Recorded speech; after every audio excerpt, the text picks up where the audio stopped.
돼요. 논란이 될까 봐 무서워서 라고 물으실 수 있겠죠.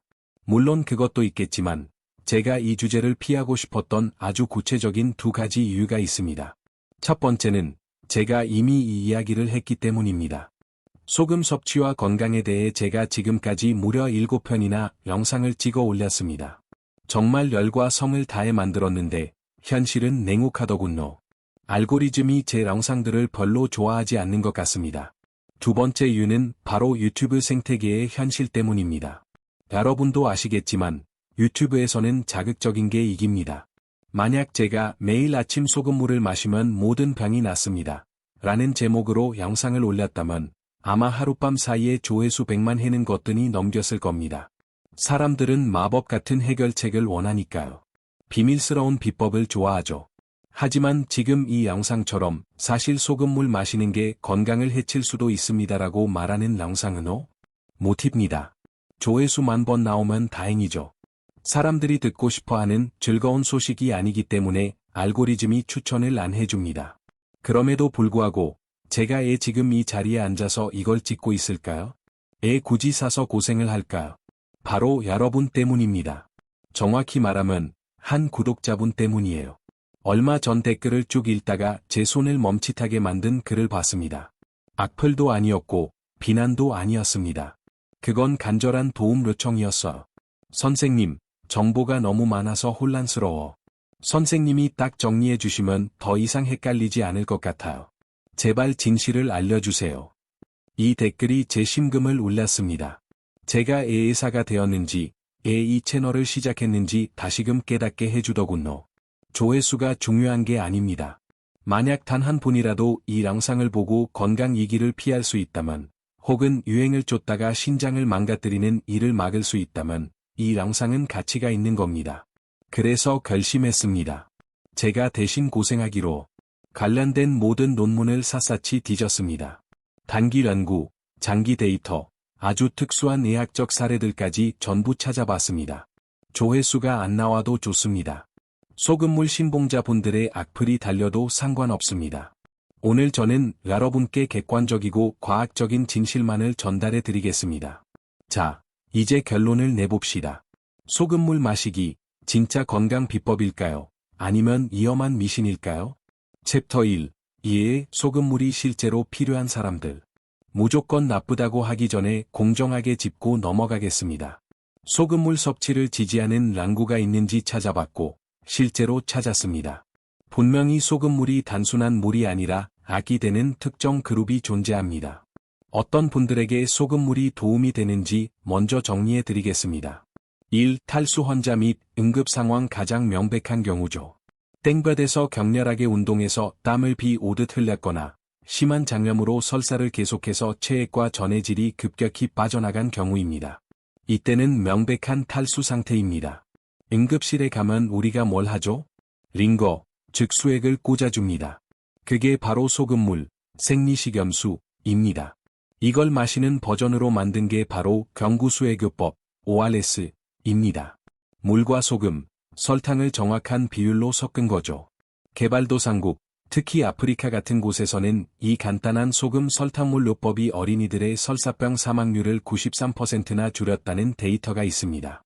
이건 기적이죠. 하지만 명심하세요. 이건 생존을 위한 겁니다. 급성 탈수를 막기 위한 거지, 매일 아침 건강을 위해 마시는 모닝 루틴이 아닙니다. 응급실 링거가 사람을 살린다고 해서 집에서 재미로 매일 링거를 맞지는 않는 것과 같습니다. 이 코 세척 및 목 관리 두 번째는 마시는 게 아니라 씻어내는 경우입니다. 축농증이나 비암 때문에 네티팟 같은 걸로 코 세척하시는 분들 계시죠? 이때 사용하는 게 맑은 생리식염수입니다. 이건 12개월 이상 장기적으로 해도 안전하고 효과적이라는 데이터가 있습니다. 또, 목이 따끔거릴 때 소금물로 각을 하는 거. 이것도 실제로 도움이 됩니다. 저도 반신반의했는데, 논문을 보니 바이러스 양을 줄이고 염증을 완화하는 효과가 있더군요. 단, 중요한 건 뱉어낸다는 겁니다. 씻어내는 거지, 마셔서 섭취하는 게 아닙니다. 3. 특수한 질환, 기립성 빈맥 증후군. 이건 소금물 유행을 주도하는 분들이 자주 인용하는 사례인데, 사실 맥락이 완전히 다릅니다. 바로 발표 기립성 빈맥 증후군, POTS, 발표이라는 병입니다. 이 환자분들은 자율신경계에 문제가 있어서 앉았다 일어날 때 혈압이 뚝 떨어지거나 심장이 미친 듯이 뛰면서 기절할 것 같은 증상을 겪습니다. 이런 특수한 환자들에게는 의사가 소금물을 처방합니다. 물 1리터에 소금 1.5g 정도를 타서 마시라고 하죠. 왜냐? 소금이 혈액량을 늘려서 기절하지 않게 도와주니까요. 하지만 약이에는 엄격한 전제 조건이 붙습니다.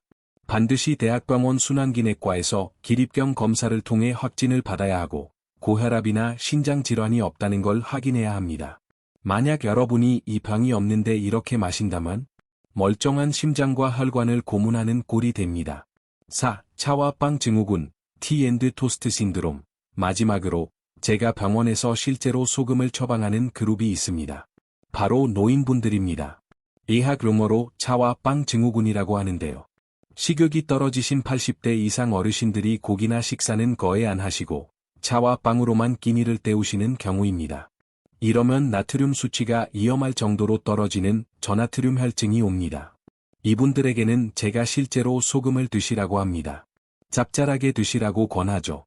하지만 이건 이분들이 영양실조 상태이기 때문입니다. 하루 3끼 정상적인 식사를 하는 건강한 성인인 여러분에게는 해당되지 않는 이야기입니다. 챕터 2. 신화, 건강한 일반인에게도 도움이 될까? 자, 이제 여러분 이야기를 해봅시다.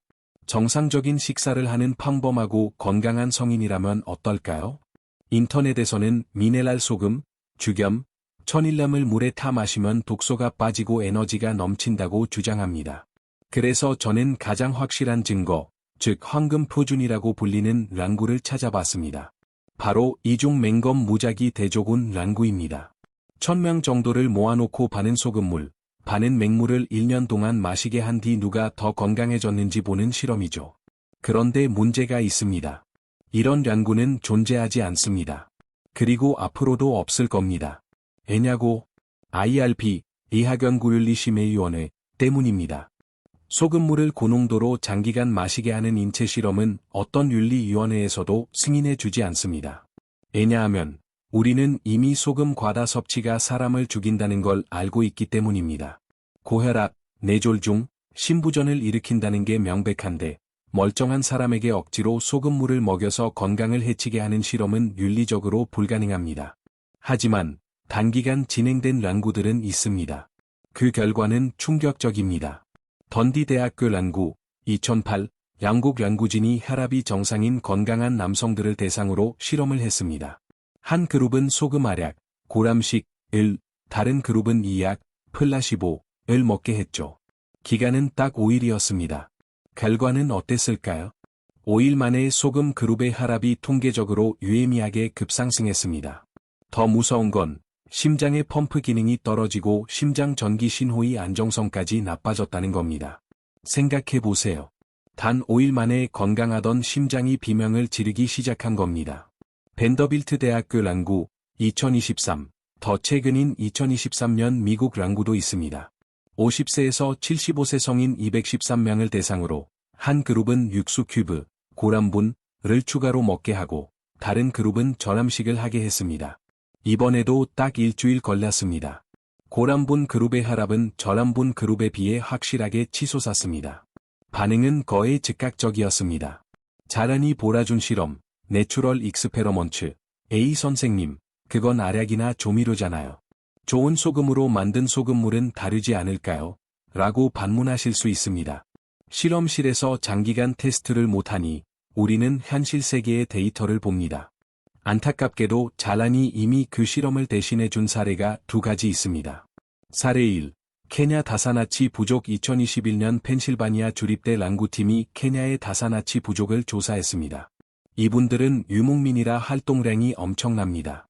비만도 없어 평균 BMI 18.2. 가공식품 아예 안 먹습니다. 상식적으로는 혈압이 완벽하게 정상이어야 합니다. 그런데 고혈압 환자가 엄청나게 많았습니다. 이유가 뭐였을까요? 바로 식수였습니다. 가뭄으로 인해 지하수 우물의 염분 농도가 높아지면서 본의 아니게 매일 소금물을 마시고 있었던 겁니다. 데이터는 거짓말을 하지 않았습니다.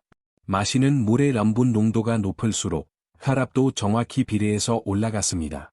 운동을 많이 해도 날씬해도 소용없었습니다. 소금물은 혈관을 망가뜨리고 있었습니다. 사례 2. 방글라데시 해안가 2017년 방글라데시 해안 지역 주민 600명을 대상으로 한 연구도 있습니다. 해수면 상승으로 식수에 바닷물이 섞어 들어간 지역입니다. 15개월간 추적 관찰한 결과 물이 짜질수록 혈압이 올라간다는 사실이 명백하게 증명되었습니다. 단순히 수치만 오른 게 아니라 이 지역 임산부들의 유산율과 뇌졸중 발병률이 높다는 슬픈 현실도 확인되었습니다. 미네랄 신화의 함정 마지막으로 이 반론을 짚고 넘어가야겠습니다. 하지만 선생님, 저는 천일염, 죽염을 먹어. 거기엔 마그네슘과 칼슘이 풍부해서 나트륨을 상쇄해 준다고 제가 여러분을 위해 직접 계산기를 두드려 봤습니다. 네, 천일염에 미네랄이 있는 건 맞습니다.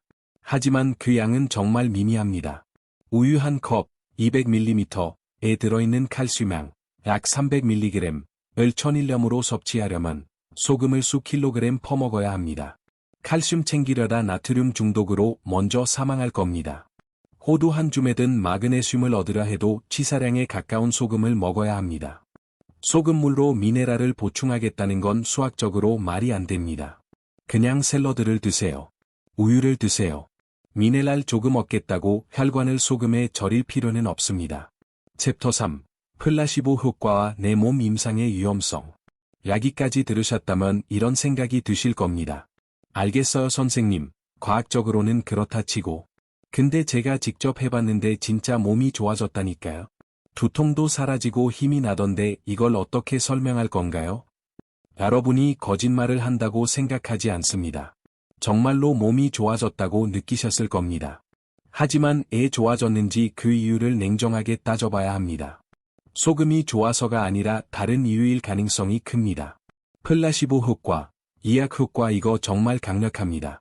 이 소금물이 내 몸을 정화해 줄 거야라고 굳게 믿고 마시면 뇌에서 도파민과 엔돌핀이 나옵니다. 기대감 때문에 실제로 통증이 줄고 기분이 좋아집니다. 생활 습관의 변화, 보통 소금물 마시기 같은 건강 루틴을 시작하시는 분들은 그것만 하는 게 아닙니다. 동시에 탄산음료를 끊고 잠을 일찍 자고 인스턴트 음식을 줄입니다. 몸이 좋아진 건 쓰레기 같은 음식을 끊어서지 소금물을 더해서가 아닙니다. 인과관계의 오류, 여러분이 만약 평소에 물을 거의 안 마시던 분이었다면 맹물이든 소금물이든 수분이 들어가니 당연히 컨디션이 좋아집니다. 이건 물 덕분이지 소금 덕분이 아닙니다. 상관관계와 인과관계를 혼동하면 안 됩니다. 쉬운 예로 아름에는 아이스크림 판매량이 늘어납니다. 그리고 상어에게 물리는 사고도 늘어납니다. 그럼 아이스크림을 먹으면 상어에게 물리나요? 아니죠. 둘 다 날씨가 더워서 일어난 일일 뿐입니다. 소금물 경험담도 마찬가지입니다. 소금물을 마시고 몸이 좋아졌다고 해서 소금물이 원인이라는 보장은 없습니다. 댓글에 대한 진심 어린 부탁 이 챕터를 마무리하며 진지하게 부탁드리고 싶은 게 있습니다. 나 소금물 먹고 다 나았어. 너희도 꼭 해봐. 라고 댓글을 다시는 분들, 그 말의 무게를 꼭 생각해 주셨으면 합니다. 댓글을 쓰시는 분은 20대 젊고 건강한 분이라 콩파디 소금을 잘 걸러내서 괜찮을 수 있습니다. 하지만 그 댓글을 보고 따라하는 사람이 50대 고혈압 환자거나 신장 기능이 약한 분이라면요? 그분들에게 소금물 한 잔은 뇌출혈이나 심부전으로 가는 급행열차 티켓이 될 수 있습니다. 개인의 경험담, 뇌피셜은 과학적 데이터가 아닙니다. 하지만 누군가에게는 흉기가 될 수 있습니다. 제발, 검증되지 않은 의학적 조언을 남들에게 권할 때는 신중해 주세요. 챕터 4, 최종 결론. 오늘 꽤 많은 이야기를 했습니다. 여러분이 확실하게 기억하실 수 있도록 오늘 내용을 7가지 핵심 포인트로 정리해 드리겠습니다. 응급 상황에선 약입니다. 심한 설사, 탈수, 열사병 등 급성 탈수에는 소금물이 생명을 구합니다. 특정 질환에는 치료제입니다. 기립성 빈맥 증후군, POTS, 이나 노인성 전하트륨혈증에는 도움이 됩니다. 단, 의사의 처방하에요. 씻어내는 건 좋습니다. 코 세척이나 목 가글용으로는 아주 훌륭합니다. 건강한 일반인에겐 위험합니다. 특별한 질환이 없는 분이 일부러 소금물을 챙겨 먹는 건 득보다 실이 훨씬 큽니다. 위험성은 진짜입니다. 과도한 소금 섭취는 고혈압, 심장병, 심부전, 이암의 직접적인 원인입니다. 전 세계적으로 사망에 기여하는 식이요인 1위가 바로 나트륨입니다. 미네랄 핑계는 통하지 않습니다. 천일염의 미네랄 양은 무시해도 될 수준입니다. 미네랄은 견과류나 채소로 섭취하세요. 말의 무게를 기억하세요. 개인적인 느낌으로 남에게 의학적 조언을 하지 마세요. 누군가에겐 치명적일 수 있습니다. 마무리하며 오늘 영상이 여러분이 기대했던 이것만 먹으면 다 낫습니다 하는 신나는 영상이 아니라는 거 잘 압니다. 채소 먹고 맹물 드세요 라는 말은 지루하죠. 하지만 의사의 역할은 여러분을 즐겁게 해드리는 게 아니라 여러분을 건강하게 지키는 겁니다. 의학적으로 이 논쟁은 이미 끝났습니다. 의사들 사이에서는 이견이 없습니다. 소금물은 환자를 위한 것이지 건강한 사람을 위한 것이 아닙니다. 오늘 영상이 처음에 댓글을 남겨주셨던 그 구독자분의 혼란을 끝내드리고 이 영상을 보시는 모든 분의 건강을 지키는데 도움이 되었기를 바랍니다. 세 줄 요약. 소금물은 탈수나 특정 희귀 질환을 위한 약이지 매일 마시는 건강 음료가 아닙니다. 건강한 사람이 마시면 며칠 내로 혈압이 오르고 심장에 무리가 갑니다. 소금으로 미네랄 섭취하려 하지 말고 그냥 진짜 음식, 채소, 견과류를 드세요. 오늘 진실을 마주하는 이 시간이 유익하셨다면 그리고 유행보다는 과학적인 건강 정보를 원하신다면 구독과 좋아요 부탁드립니다. 저는 다음 시간에도 정직한 의학 정보로 찾아오겠습니다.